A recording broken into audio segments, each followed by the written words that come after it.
자, 이어서 2부 시작해 보도록 하겠습니다. 2부는 우리 박 팀장님이 소개를 해주시는 게. 예. 제가 사실 보기 드문 네. 예전에 이제 시베리아 호랑이. 그게 이제 대세였죠, 대세. 네. 뭐 인도 호랑이 안 돼요. 안 시베리아 되죠. 호랑이가 대세였는데 네. 이제 2000년대 들어가지고 네. 여의도 호랑이. 김대우 교수님이 최고입니다. 대세입니다. 자, 김대호 교수님 만나보도록 하겠습니다. 어서 오세요. 네, 안녕하세요. 반갑습니다. 새해 복 많이 예. 받으시고요.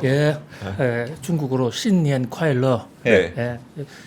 중국 사람들은 일단 인사를 할 때 예. 뭐 해피 뉴 이어 같은 신년 콰일러도 하지만 네. 사실은 꿍시 빠차이 돈 많이 버세요. 아. 이게 새 인사예요. 예. 굉장히 좀 솔직하죠. 그렇죠. 우리는 뭐 그렇게 좀 천박하게 할 수는 없지 않습니까?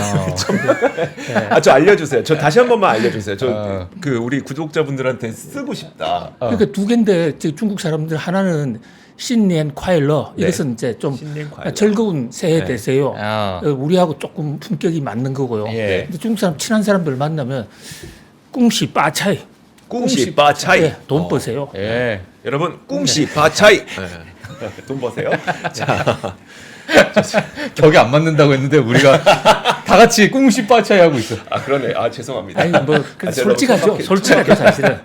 너무 예, 좋습니다. 자, 좋습니다. 오늘 준비된 이야기 네. 한번 보도록 하죠. 네, 자 일단은 이번 주에 FMC 의사록 이야기 먼저 좀 네. 제가 또 교수님께 한번 여쭤보고 싶은데 뭐 어떻게 보셨습니까 일단?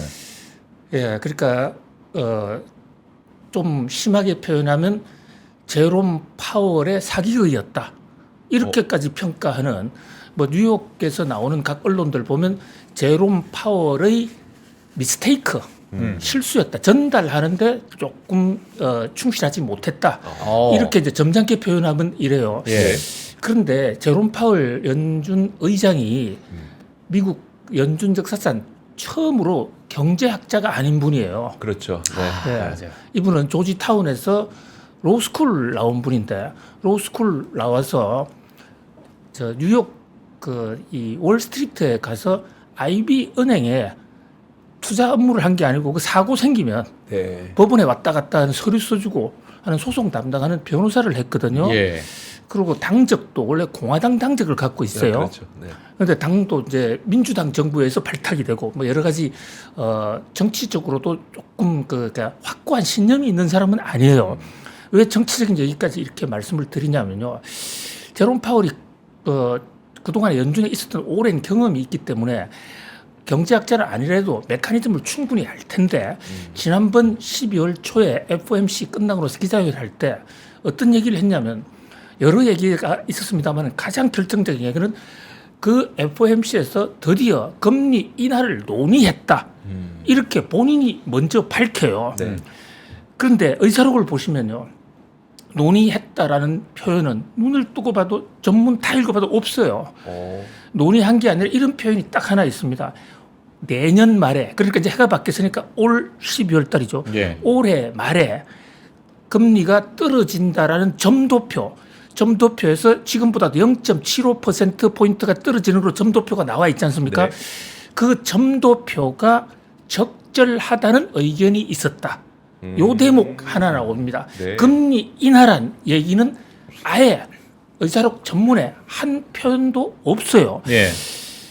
근데 뭐 둘러치나 매치나 마찬가지다는 관점에서 보면 올해 말에 0.75%가 금리가 내려진 것이 적절하다면 올해 금리 인하를 논의했다고 볼 수는 있지만 그러나 연준처럼 미묘한 단어 한마디에 뉘앙스가 다 달라지는 데서는 좀 정확하게 전달해 주셔야 되거든요. 네.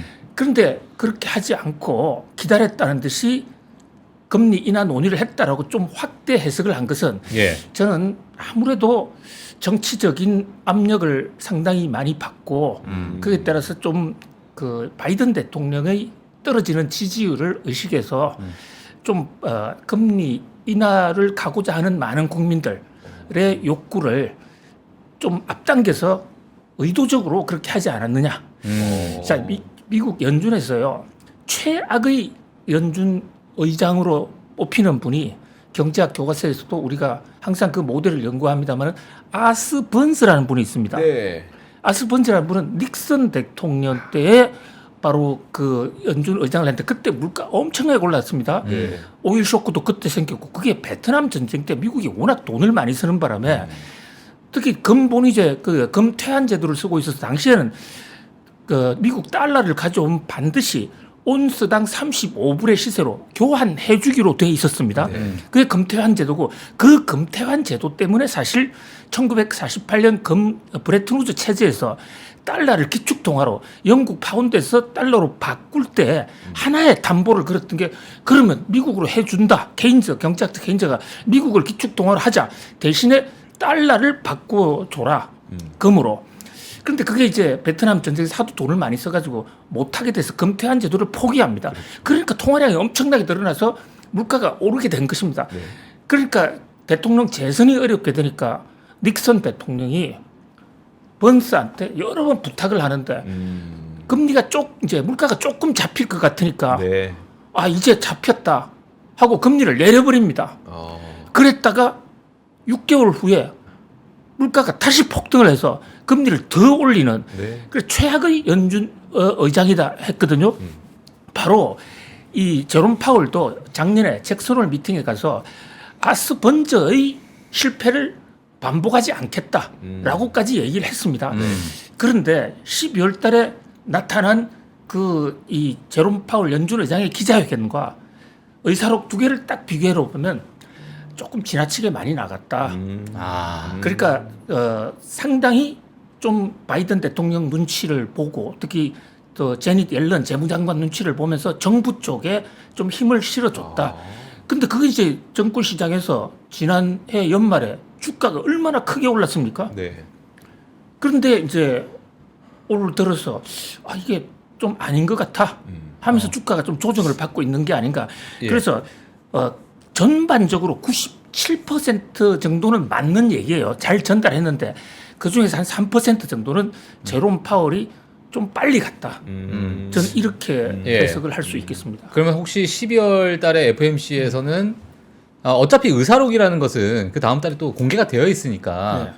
그 방금 말씀하셨던 그 3% 내가 조금 더 앞서서 약간의 금리 인하 시그널을 줘야 되는 그런 3%는 왜 발생했다라고 생각하세요? 그러니까요. 예. 지금 바이든 대통령 지지율이 지금 상당히 위기예요. 그러니까 트럼프 대통령한테는 물론이고 그때 이제 어떤 얘기가 나오기 시작했냐면 헤일리 후보한테까지도 가상 대결을 해보니까 예.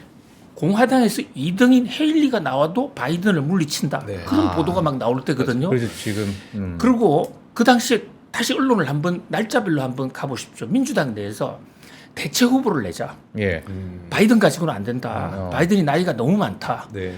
그래서 캘리포니아에 있는 민주당 상원 의원이라든지 버지니아주 상원 의원 이런 분들의 이름이 언론에 거론까지 됐었어요. 예. 그러니까 그런 것을 그 조사를 해보니까 바이든 대통령의 지지율이 떨어지는데 의외로 생각보다도 경제 정책을 잘못했다는 쪽이 너무 많은 거예요. 지금 바이든 대통령은 예. IRA하고 친환경하고 또 많은 외국 자본을 미국으로 갖다 돌려왔으니까 예. 자기는 미국을 다시 일으킨 영웅이다라고 생각했지만요. 그것은 어느 정도 식견이 있는 사람들 얘기예요. 예. 일반 서민들은 물가는 오르는데 금리가 계속 올라. 살지를 못하겠는 겁니다. 특히 히스패닉이라는 게 그 라틴 아메리카에서 넘어온 스페인 계통인데요. 대부분 하층에 종사하는데 민주당의 압도적인 지지 기반이고요. 흑인보다 인구수가 더 많습니다. 투표권자가. 예. 그런데 민주당 역사상 처음으로 히스패닉이 경제가 너무 나쁘다 해서 바이든을 떠난다. 이게 보도가 계속 나오고 있던 시점이에요. 그러니까 이제는 끝났다. 이제는 금리 인하로 갈 수 있다. 마침 연준 의사록 그 회의장에서도 12월 달 금리 인하가 떨어져 있는 상태가 적절하다는 얘기가 있으니까 크게 보면 말은 한 거예요. 근데 우리가 금리 인하를 논의했다 이런 것은 우리 이제 금리 인하 준비해야 돼.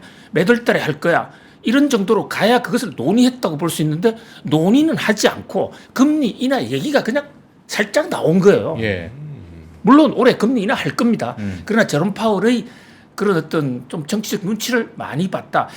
그러나 뉴욕 증시라든지 월스트리트 저널 같은 데는 뭐 증거가 없으니까 네. 증거가 없으니까 제롬 파월이 실수했다. 파월의 미스테이크 지금 영어로 쳐보면 구글에서는 최대 검색어가 돼 있거든요. 어. 그런데 이제 저는 여기 와서 확실히 이렇게 좀 세게 얘기할 수 있는 것은 이 그 3프로 TV가 언론의 자유를 보호하고 출연자들 다 보호해준다 이렇게 좀 믿고 예. 혹시 저 미국의 그 제롬 파월한테 예. 잡혀가더라도 아. 뭐 우리 제롬 파월에 아니 예. 저 3%에서 구해주지 않을까 믿고 큰 소리 쳐고 예. 제가 지켜드리겠습니다. 예. 아, 근데 네. CIA가 오면 못 지킵니다. 저희. 아, 그쵸, 예. 그쵸. 예. 아마 올 수도 있어요. CIA가. 예, 그래도 뭐 3프로 TV의 세계적인 성과 예, 이런 것을 봐서 함부로 못 들어오겠죠. 그래서 그럼요. 혹시 신변이 불안하면 예, 이쪽으로 예. 알겠습니다. 예. 스튜디오로 들어오겠습니다. 저희가 예. 밀어드리겠습니다. 예. 또 한국이 또 성형 잘하거든요. 또. 못 알아볼 거야. 아마. 예, 알겠습니다. 그리고 저는 이제 고용 시장도 그 교수님의 견해가 좀 궁금한데 어제 나왔던 그 ADP 민간 고용은 뭐 생각보다 좀 높게 나왔고 그리고 지금 그 조만간 조금 있다가 이제 고용 지표 나오게 될 것 같거든요. 쿨링 다운 제대로 다 잘 되고 있는 것 같으세요? 아니면 아직 아닌 것 같으세요?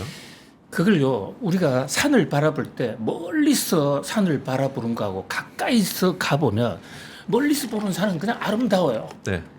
그냥 푸른색으로. 그런데 가까이 가보면 안에는 돌도 있고 또 파헤쳐진 뭐 저 동굴도 있고 가까이 보면 곡절이 많거든요. 이 마찬가지로 경제 현상도요.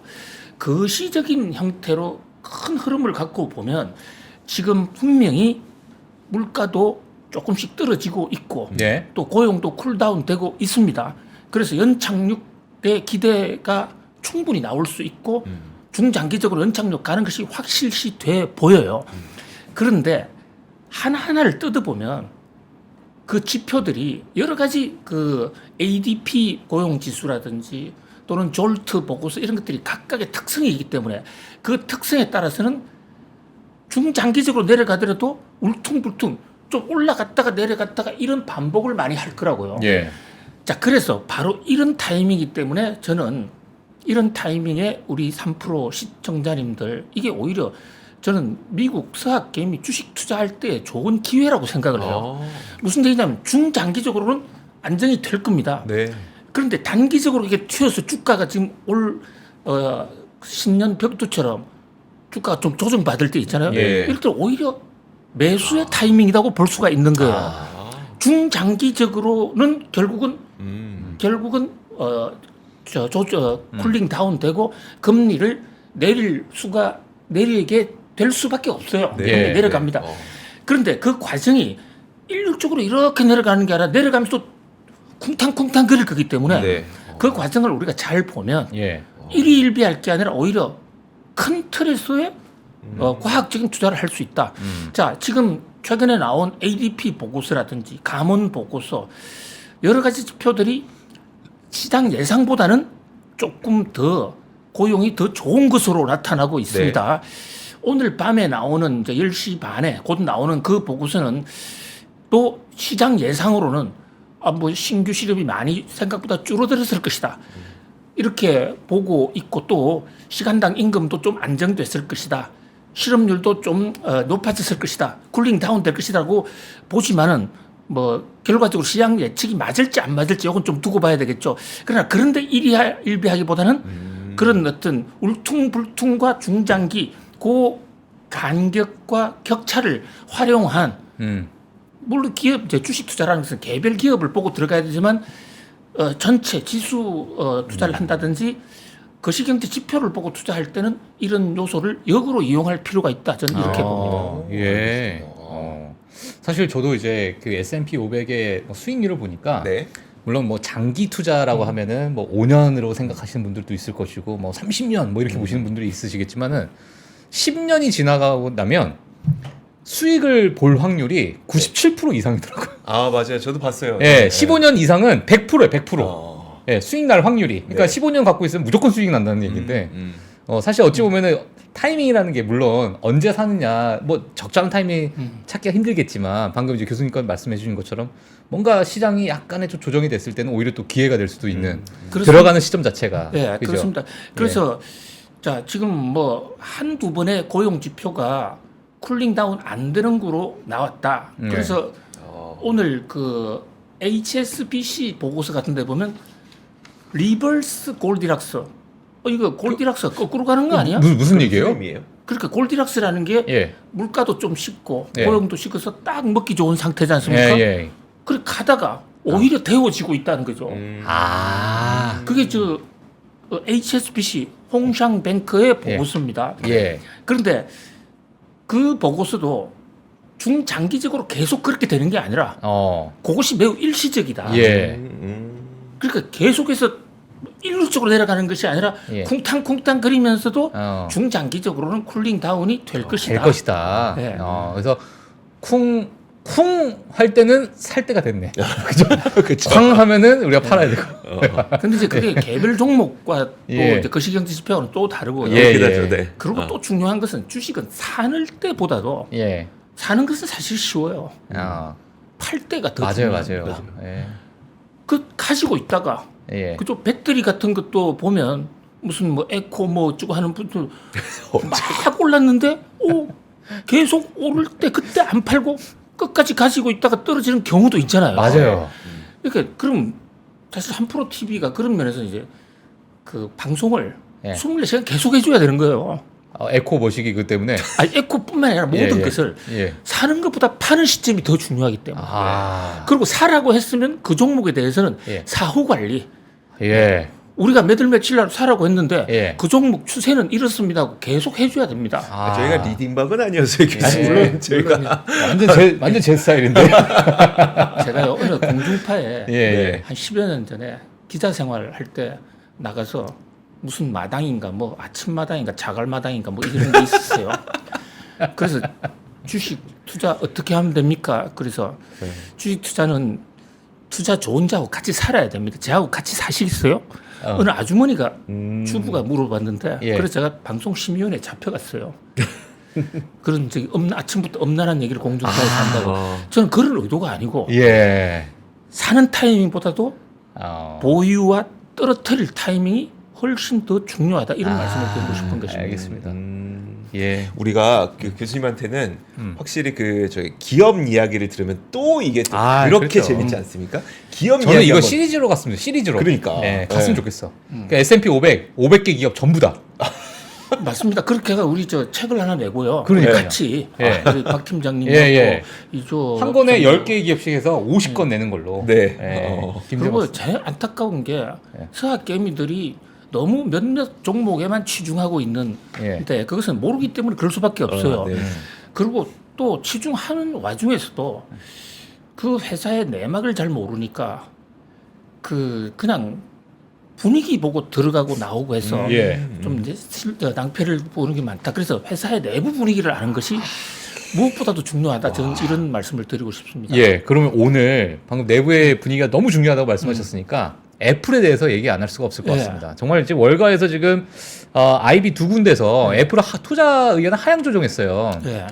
물론 뭐 여러 가지 하드웨어의 어떤 부재다, 뭐 여러 가지 소프트웨어의 어떤 혁신이 없다, 뭐 여러 가지 이야기가 있겠지만은 이거 어떻게 우리가 봐야 됩니까? 우선 그 바클레이스가 새해 벽두에 뭐 작심한 듯이 매도 의견, 그러니까 중립이라기보다는 좀 파는 게 좋다라는 이런 의도를 내서 상당히 좀 센세이션을 일으켰다고 볼 수가 있어요.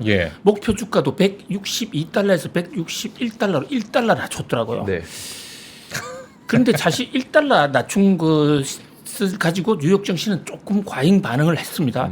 왜 그러냐면 지금 뉴욕 증시에 투자하는 사람들이 밸류에이션 자체, PBR이나 PER 이런 것만 놓고 볼 때 주가 이거 너무 오른 거 아니야? 하는 불안감도 있어요. 한쪽에서. 작년 하반기부터. 특히 제롬 파월 발언 이후에 12월 달에 뭐 주가가 아주 폭발하지 않았습니까? 그러니까 이성적인 투자자라면 오른다고 생각을 하지만 한편에서는 혹시 이러고 있는데 갑자기 매도 보고서가 나오니까 좀 쇼크를 받았죠. 근데 매도 보고서의 핵심 내용을 보니까 자, 첫 번째 재고가 많다. 네. 재고가 잘 안 팔린다. 그다음에 중국의 경우에 중국의 지금 그 부동산 상황이 사실 좀 상당히 많이 안 좋아요. 사실 제가 중국 인민대학에 교수로 좀 오래 가 있었거든요. 오래가 아니라 뭐 한 3년 정도밖에 안 가 있었다면은. 그래서 그 지금 부동산으로 인해서 우리가 느끼는 부동산 쇼크하고는 다릅니다. 왜냐하면 중국은 성장 자체를 부동산으로 해왔고 중국은 아시다시피 중국은 그 땅 자체가 개인 소유가 없어요. 그렇죠. 맞아요. 정부 소유인데 그게 개발이 될 때는 정부가 임대해주고 그렇죠. 엄청난 수익이 들어오고 그걸 가지고 개발합니다. 근데 지금 부동산이 저러면 소위 말하는 임대해주고 땅 빌려주고 들어오는 수익이 없다는 얘기거든요. 상당히 정부 추진력이 많이 떨어져 있는 상태죠. 그러다 보니까 안 팔리는 거 있고, 그 다음에 뭐 최근에 여러 번 보도하지 않았습니까? 그 중국에서 화웨이와의 그 미국의 반도체. 보복 또 화웨이 자체 스마트폰을 아예 싹을 말리버리지 않았습니까? 예.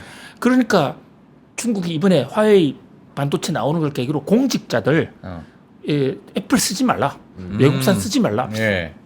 그렇기 때문에 지금 중국에서의 아이폰 제품이나 다른 제품이 폭발적으로 판매될 만한 그 어떤 그 기미가 보이질 않고 또 실제로 지금 나와 있는 아이폰 15나 또 이번 가을에 나올 아이폰 16이 기술 면에서 중국 제품하고 별 차이가 없어요. 예. 뭐 그렇다면 팔리지 않는다.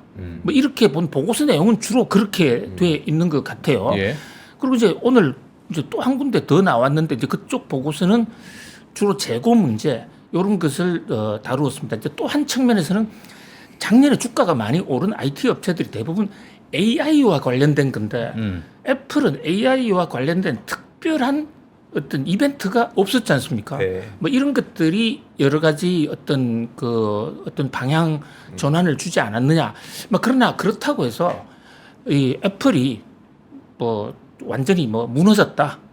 이렇게 볼 그런 심각한 정도는 아니고요. 지금 애플 입장에서는 비전 프로라는 그 지금 이 AR 기기. 예, 네. 이 가상 공간 이게 지금 상품이 3월달, 4월달 정도 나올 겁니다. 그것이 그 아이폰 나올 때처럼 아이폰 모멘트가 한번 될 수도 있고, 예. 뭐 그 밖에도 그 자율차 문제 이런 어떤 이슈들이 조금 대기하고 있으니까 뭐 조금 여러 가지 다각도로 볼 필요는 있다 이렇게 생각합니다. 예. 알겠습니다. 자, 그러면 연결해서 제가 좀 질문드리고 싶은 게 사실 애플도 애플이지만 지금 최근에 그 빅테크 7, 매그니피센 7에서 뭐 정말 주시장 쫙 끌어올렸잖아요. 예. 작년에. 예.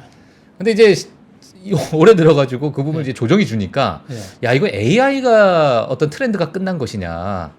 이런 얘기가 좀 있어요. 아니면 또 기업별로 뭐 각자 우리가 여기서 옥석 가리기를 또 해야 된다라는 의견도 있고.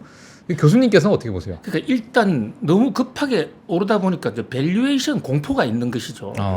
아무리 좋은 주식도 가격 앞에는 장사가 없어요. 예. 이 지금 현재 이 회사의 수익이 보다도 주가가 훨씬 더 높아서 PER이 뭐 엄청나게 높아져 있다. 이걸 언제까지나 오를 수는 없는 거 아닙니까? 네. 거기에 대한 이제 기본적으로 공포가 있는데다가 최근에 블룸버그가 이런 보도를 했죠.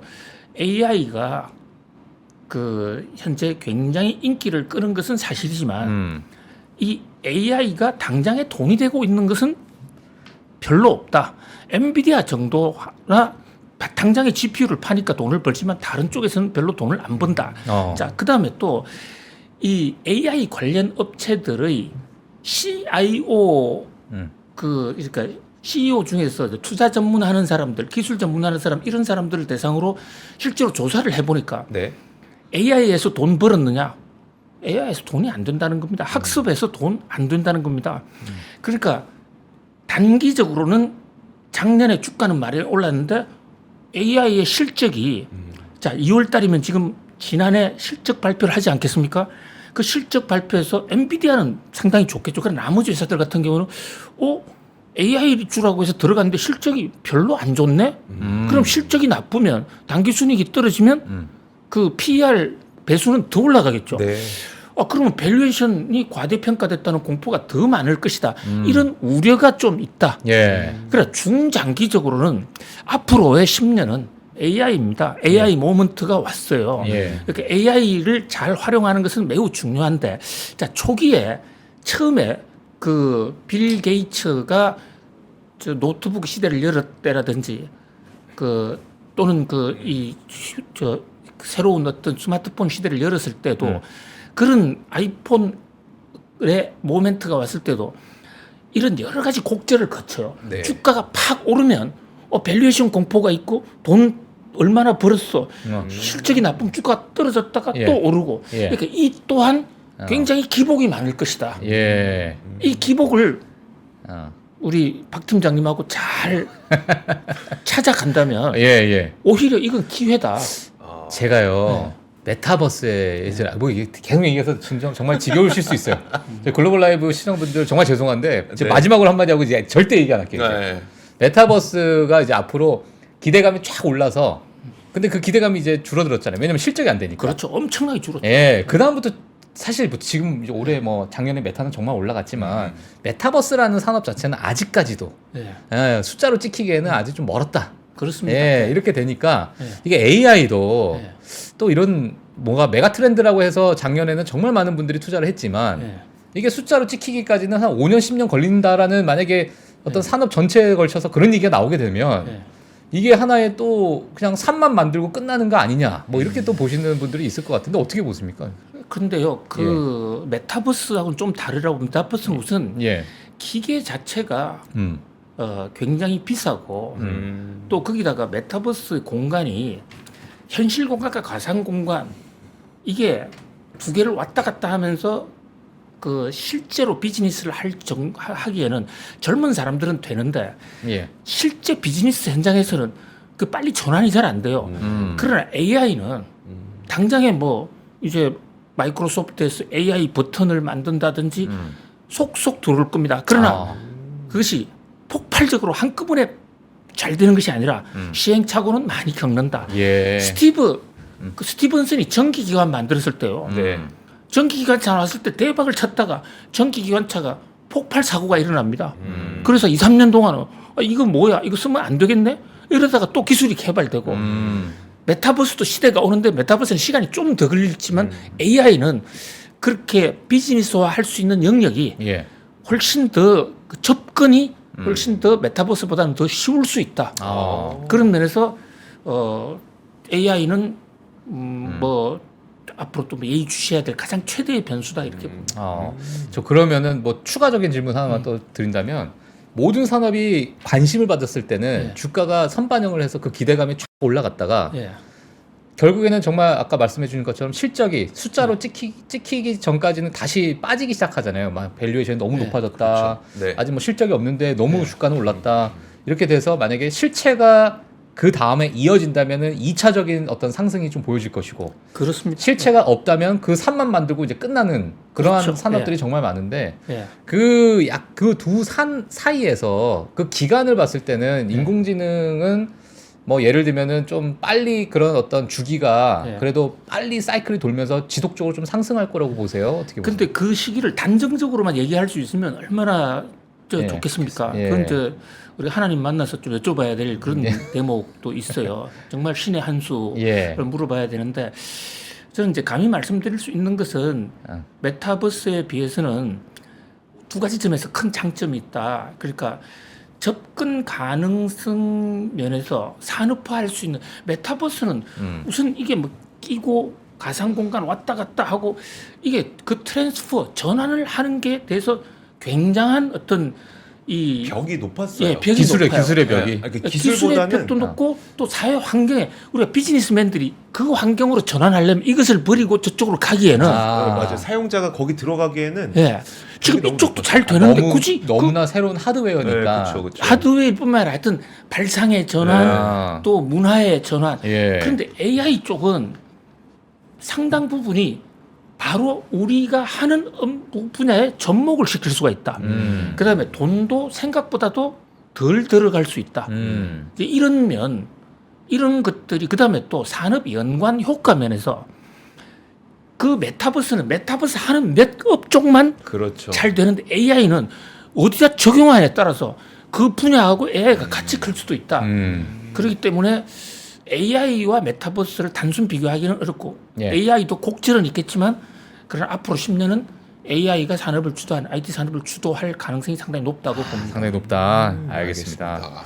저는 이 부분을 여쭤보고 싶었어요. 그러니까 전기차 쪽. 예. 왜 여쭤보고 싶냐면 이게 그 가격 경쟁을 계속 전쟁을 벌이고 있는 거잖아요. 사실 그 예. 전기차 업체들끼리.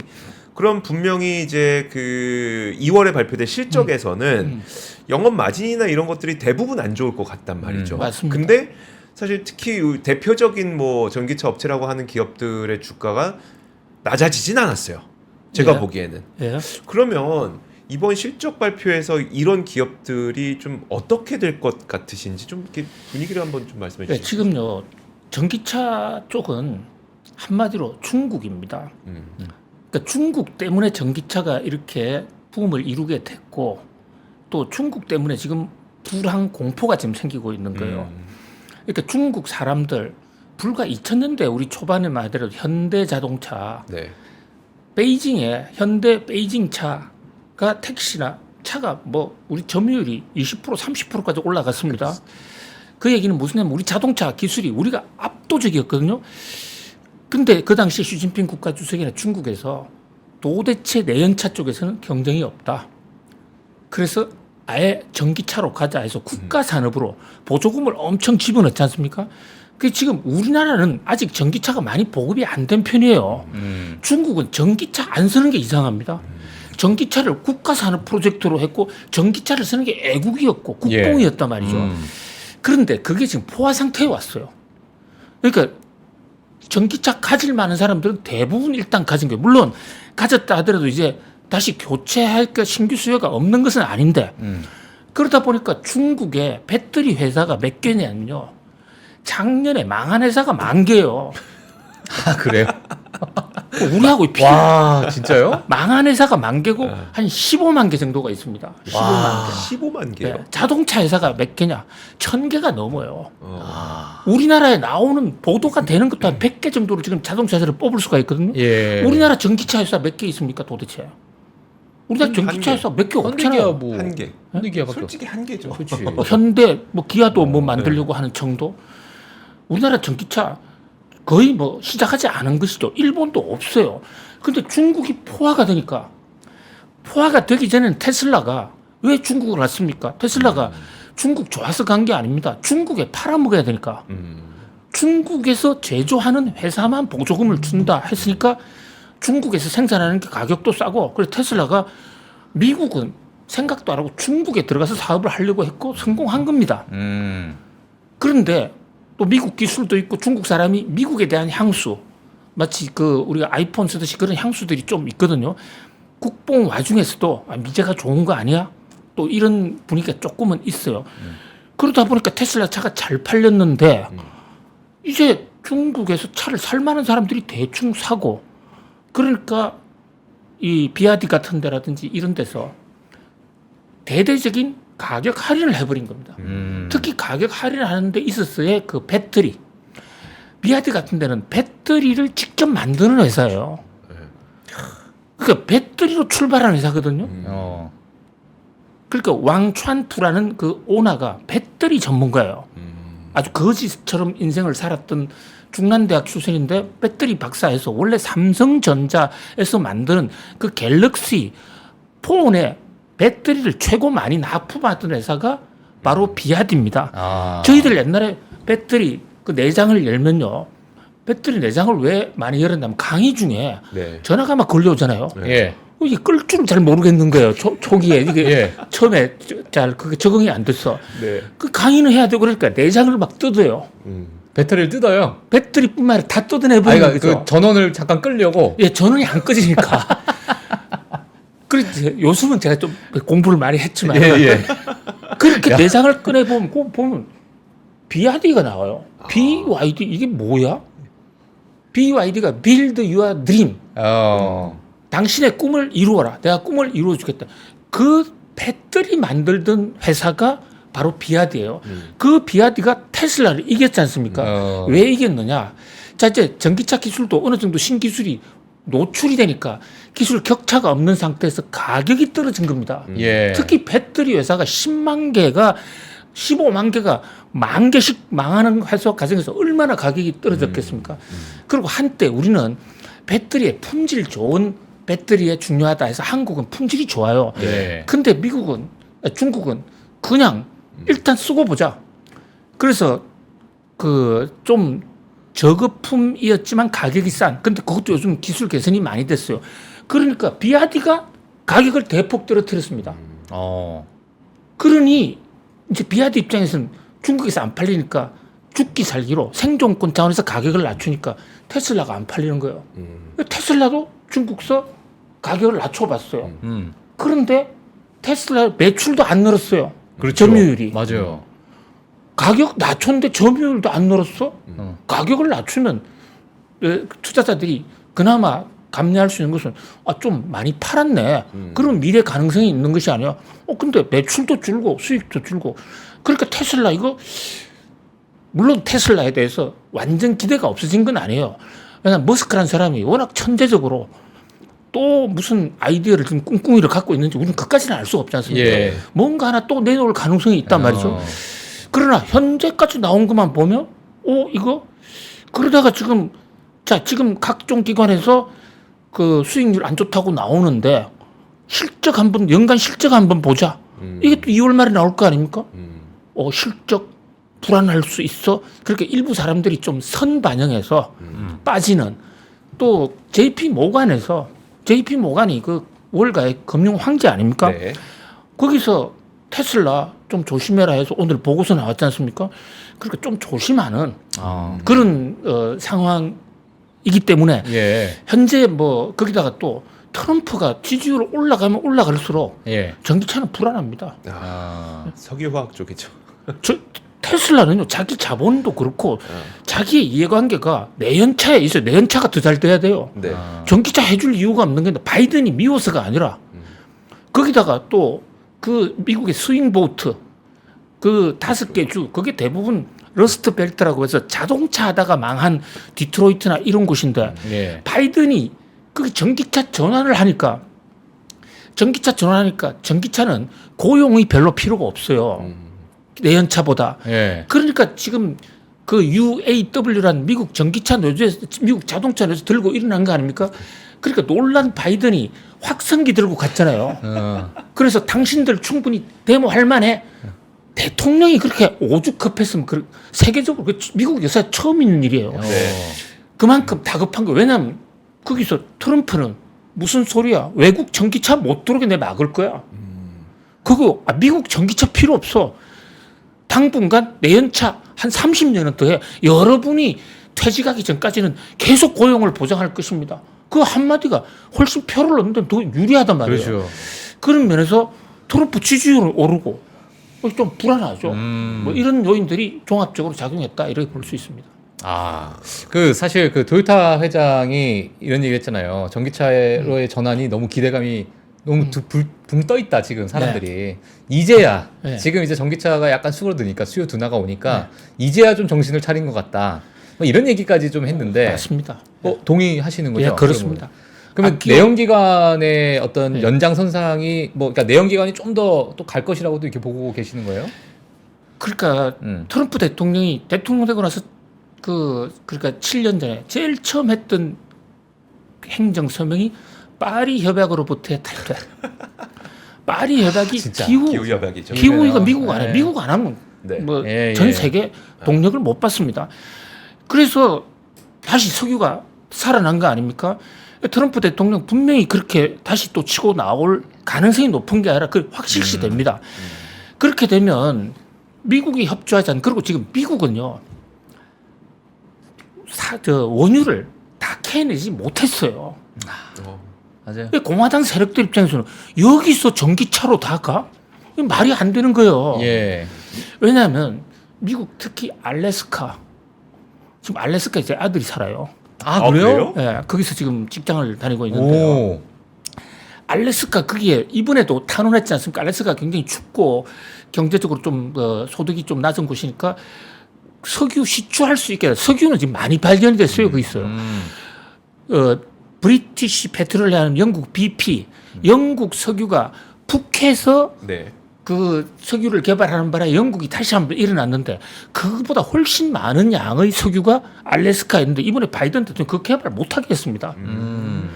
그 갑자기 개발하면 유가 떨어지잖아요. 네. 셰일가스 개발 못하잖아요. 그리고 텍사코라는 그 텍사스만 거기도 아직 석유 많이 개발하지 못했어요. 예. 그러니까 환경을 생각하면 이거 분명하게 석유 끝내야 되는데 예. 저는 끝냈으면 하는 생각입니다. 그런데 트럼프 대통령이 뭐라고 그런 줄 아세요? 또 트럼프 대통령뿐만 아니라 많은 우파 경제학자들하고 학교에 가서 토론을 해보면 예. 저보고도 이럽니다. 증거 있습니까?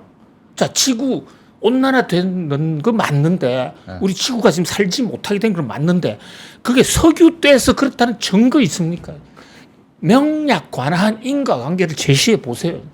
근데 그게 과학자들도 그럴 가능성이 한 90% 이상 높다는 것이지 딱 이렇게 밝히지는 못하거든요. 그렇다면 그동안에 지구가 석유를 떼기 전에 지구가 간빙기가 오고 지구 온도가 올라갔다 내려갔다는 그걸 어떻게 설명할 거냐? 또 이런 반대 논리도 있다고요. 그러니까 미국의 우파 자본가들, 특히 공화당 주류의 세력들은 우리가 생각이 좀 달라요. 거기다가 최근에 또 그 에콰도르 옆에서도 가이아나라는 나라에서 엄청난 석유가 지금 개발됐어요. 그러니까 그럼 석유를 안 쓰고 과연 끝낼 수 있느냐? 예. 쉽지 않을 것 같아. 그러니까 요번에 그 파리 저 뭡니까 저 캅스 예. 그 2028 UAE에서 했잖아요. 예, 28이라는 UAE 올해 에서. 28번째 한 해니까. 맞아요. 거기서 화석 연료 때문에 온난화가 된다라는 그 문구를 빼버렸잖아요. 캅스 결의문이. 그러면 지구 온난화는 분명히 되는데 석유 때문이란 증거 제시하기 전까지는 야, 이거 어떻게 주시하나? 그러니까 그게 세상이요 한꺼번에 절대 변화하지 않아요. 근데 만약에 예를 들어서 작년과 같은 아주 극한 더위 이런 게 막 계속되고 사람이 죽어나가면 그런 게 한 2, 3년 계속되고 노아의 방주처럼 이런 사태가 오면 빨리 가겠죠. 그러나 서서히 뭐 좀 추워졌다가 또 괜찮네 이래 되면 전환 속도가 굉장히 늦을 수 있고 또 하나 변수가 바로 중국 때문에 유럽이 지금 전기차 전환이 굉장히 어렵게 됐어요. 중국 때문에요. 예. 원래 전기차를 하자는 것은 유럽의 주장이었거든요. 그렇죠. 유럽이 미국 때려잡으려고 또 중국 때려잡으려고. 왜냐하면 중국은 인건비 많이 쓰고 저 히토류라는 게 전부 환경 파괴에서 나오는 거지 않습니까? 중국의 히토류 원자재가 많은 게 아니에요. 환경을 파괴할 수 있는 나라가 중국밖에 없으니까 중국에서 히토류를 마음껏 생산하고 그래 가격이 낮아진 겁니다. 그러니까 미국은 생산을 하지 않게 된 것이고요. 그런데 그 대목을 역으로 추적한 이 시진핑의 산업 전략이 자 유럽이 저렇게 나오니까 우리가 아예 전기차를 해서 전기차에 집중적으로 자금을 몰아주자. 보조금 주자. 원래 보조금이 줄 수가 없게 돼 있는 겁니다. WTO 체제에서는요. 환경 보호를 하면 된다. 그게 파리 협약의 결과에서 합의한 거거든요. 그렇기 때문에 보조금을 줄 수가 있는 거죠. 거기다가 중국의 전기차 보조금이라는 걸 왜 배터리 회사가 15만 개씩이나 생겨나느냐. 그건 뭐 정부가 다 대준 거예요. 우리나라는 그런 거 안 했잖아요. 우리나라 이명박 정부 때 뭐 어떻게 했습니까? 디젤 엔진, 환경 친화적인 디젤 엔진이 있다. 해가지고 디젤 차 판매를 늘렸습니다. 그게 지금 재앙이 된 거 아닙니까? 그러니까 이런 논쟁이 계속 있을 수가 있는데 현재 유럽 입장에서는 전기차로 빨리 전환을 하면 중국만 좋은 일 시켜요. 그래서 유럽연합이 올해 언제 어떤 법을 만드냐면요. 이미 공포했지 않습니까? 법은 만들었어요. 시행만 몇 년의 유예를 두는데 외국으로부터 들어오는 전기차 그건 들어올 때 운반하는데 탄소도 많이 쓰고 했으니까 이거 그 관세를 때리겠다 하는 거 아닙니까? 그렇게 되면 중국도 가만 안 있을 거다. 전쟁이 일어날 겁니다. 이게 무역 전쟁이 유럽과. 그래 되면 아예 전기차 전환이 아주 확 늦어질 수도 있다. 거기다가 지금 에너지 자체도요. 독일이 전부 천연가스 쓰기로 했다가 우크라이나, 러시아로부터 들어오는 거 다 받아 쓰기로 했는 전쟁 때문에 지금 다시 원전 만들고 지금 다시 돌아가고 있는 이런 상황 아닙니까? 예. 그렇기 때문에 세계를 한 현상으로 바라볼 수는 없고 중장기적으로 이 또한 바뀔 겁니다. 예. 전기차 대세가 올 겁니다. 그러나 가는 데는 굉장한 시련이 있고 우여곡절이 있을 수 있다. 알겠습니다. 이렇게 정리할 수 있습니다. 예. 아, 정말 진짜. 아니 문득 보니까 시간이 이렇게 많이 지났어. 저 진짜 몰랐는데. 네. 예. 그러니까요. 와. 저 다음 질문을 생각하고 있었거든요. 예. 못할 정도가 됐습니다. 아, 지금. 그러니까요. 아, 근데 진짜 좀 모르겠습니다. 시간이 좀 부족합니다. 저희 김대호 교수님 나오시게 되면 너무 재밌고 이게 흡입력이 있으죠.